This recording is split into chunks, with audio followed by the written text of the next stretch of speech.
Hello again. Good afternoon. Welcome to the Bee Buzz. Today, I'm Dan. John's here. I'm John. And this is Sam from Hey guys. Buzzy Bee. From the Buzzy Bee. You can see right on his shirt. Beautiful sweatshirt. Thank you. He's hopefully going to be our mentor to teach us, because we showed you before his bee yard, a little bit bigger than our 6 that we have.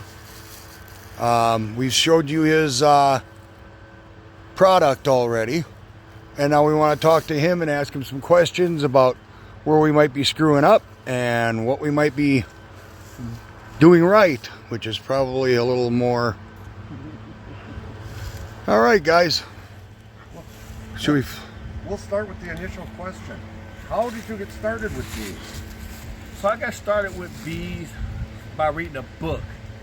It was called Beekeeping for Dummies, appropriately titled just for me. So I read that book, and after reading that book, and I read it from front cover to back, and I'm not kidding when I say I read every word from the front cover to the back, I did. And it was at that point that I said, I'm going to become a beekeeper. All right. Dan. How did you get started up? Move in Should we hug? a little bit closer. There. Okay. There. Let's put it in wide angle. I'm trying not to trip over a brick. All right, go ahead. So then you decided to get started. How did you do that after you're done reading the book? One of the first steps I took outside of that was I also joined the Milwaukee Waukesha Beekeepers Association, where I currently serve as the vice president. Okay. And joining that association allowed me the opportunity to network and communicate with other local beekeepers, whether they were hobbyists or even some other commercial guys as well. Wow, okay. And you started out with 8 hives, 5 hives? So the first time we purchased bees, it was 2 packages. I was encouraged to not buy 1, to buy 2. That way you have a second hive to use as a comparison, whether it's good or bad. So if one hive is doing better than another, what am I doing with this hive that can improve this hive? And if this hive died, what happened? And so you always had one for comparison.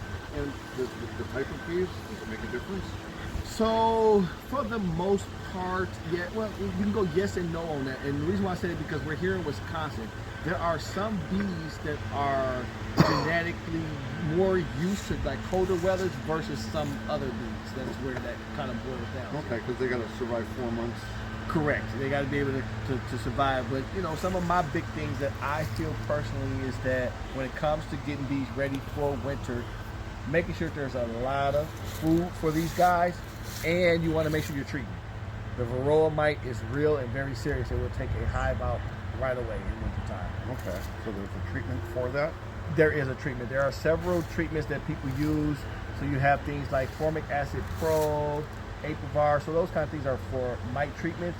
And when you are using those processes, make sure that you are following the manufacturer's recommendations, because there are some things that deal with temperatures and how long they should be on the hive. So there are things you want to make sure you read those instructions and following those instructions is recommended for the team. Okay.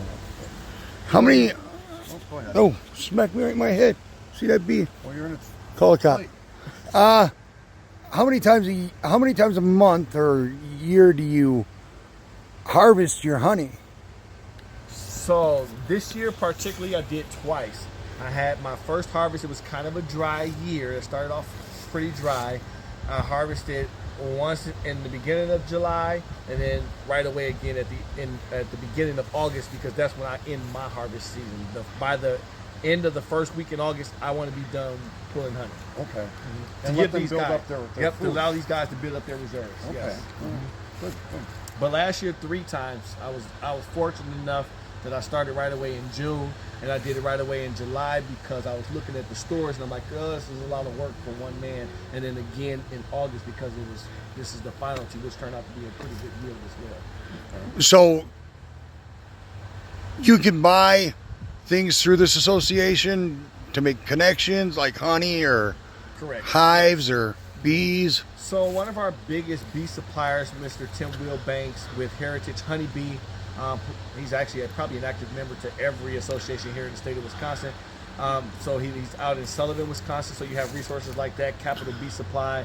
So those guys, and we do like procure bees that way, and then sometimes with equipments and things. So you have those resources, and even other smaller beekeepers that may have extra equipment that they Extra bought, and equipment. they don't use it, and Right. and then of course as long as it's in good condition, or even if it's brand new, they don't mind selling to you. So there's different ways to make connections.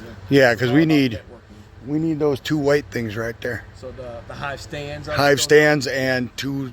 So yeah, so Too bottom little. boards are different than hive stands. That specifically would be considered a hive stand. But they'll fit on there. Oh yeah, they're still standard for the Langstroth hive. Yes. Oh, They're okay. set up for that. Mhm. Well, It's just a name. I learned that the hard way too. I'm like, oh, this is a bottom board. It's like, oh, it's considered a hive. So the 2 white ones are hive stand, and the one right under the 2 is a bottom board, and then that's a migratory cover on top. They're just extra pieces of equipment. That's what we're I talking have about. sitting to the side there. Okay. So, yeah, we're going to need 2 of those and 2, not supers. What are the other ones? The deep. So the, Yeah. The deep nut is super. Yep, the deep. Right, we'll need 2 of those. If A you, root box. if you got extra, Yep. we'll talk about that after the film.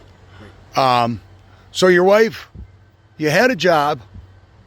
Yes, I had a job. It was probably about the only good thing for me that came out of COVID. That was that I was able to not have to continue to work a standard 9 to 5. I was able to put more focus into to my hobby with the bees, and I increased every year since then. So And you just made a full-time job out of I it. had a full-time job out of it. Correct. That's great. How That many is hives do you super. run now? So I'm about 100 hives. I think I'm at about 100, maybe 110 or so. Yeah. about- Okay, so you have how many yards? So I have a total of 6 different yards. So my home yard, and then there's 5 others from Big Bend, North Prairie, Wells, and Waterville, Genesee as well. Wow. So you guys got his number. So if you want to get a hold of him, try to get some honey or we'll get some information. Just ask him. You got any? I think I'm good. I can do the rest off the camera. Yeah, we can do that. There's nothing else I want to ask. All right. Well, Thank you guys for taking the time and stopping out and checking out the bees. And Well, thank and having some you. questions. Oh, absolutely. Daniel, We'll see ya next time on the Bee Buzz. I'm Dan. I'm John. Have a good day.